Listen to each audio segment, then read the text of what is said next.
Welcome back to New England Nation. It is time for the Roundtable, and I'm getting shades of 2017 Jacksonville Jaguars with this team that we're seeing on Sunday. Is that accurate or no? I don't know so much about that. I do see. The thing is, that Jags team, it was kind of almost like out of nowhere. Yeah. This Houston group has made the playoffs in consecutive years. So down in Houston, they're saying how we break through the glass ceiling. Here in New England, everybody is soiling themselves over this defense. And I remind you of the teachings of one William Hoodsworth Belichick, where he would always tell us and remind us that it's all three phases of the game.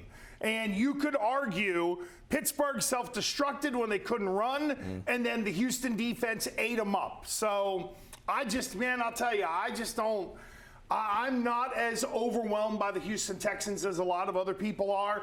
Their defense is real good. Yeah. But the other two phases of the game are not better than what the Patriots have. Right. No, and I totally agree with that. And Morgan, I think a big thing, in this game is just putting pressure on C.J. Stroud. We saw what the Steelers were able to do. I mean, the guy fumbled 5 times. I think that's uncharacteristic of him, though, because before that he only had 2. So I think the 5 fumbles isn't something to look for this weekend. I think he'll correct that from the last week.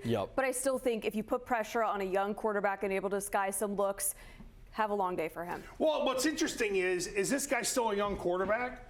He's been in the league a couple years, been in the playoff a couple times. Like, this ain't Drake May. I mean, this is a guy who you would think would be getting better. The problem is this is who C.J. Stroud is. He's not really – he's not very good. He's better than Justin Fields, the old Ohio State comm. But this is not a guy who I think is going to go out and throw for 350 yards and run for 75 like Josh Allen and go win a game.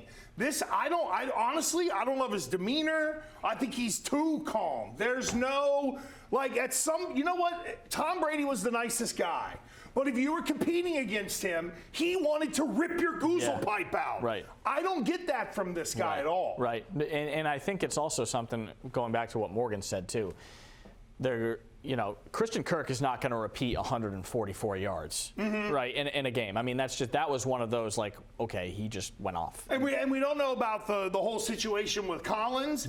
If he's in, he's not going to be normal, and if he's out, that's a big advantage for New England. So either way, I don't worry as much about Nico Collins, and they only ran plays for the guy specifically 0.2% of the time because their offensive coordinator, Nick Caley, folks, you want to know about Nick Caley? He almost took the job here under Mayo.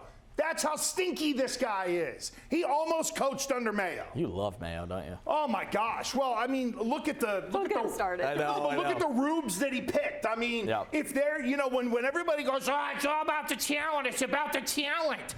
Really? Then tell me what is the difference in the New England Patriots this year that has made the biggest difference? Out went Gerard Mayo and Murals, and in came Mike Vrabel and winning. It's that simple. Yes, Drake May played better, and people go nuts for it, but let's be real. The change agent in New England is Mike Vrabel.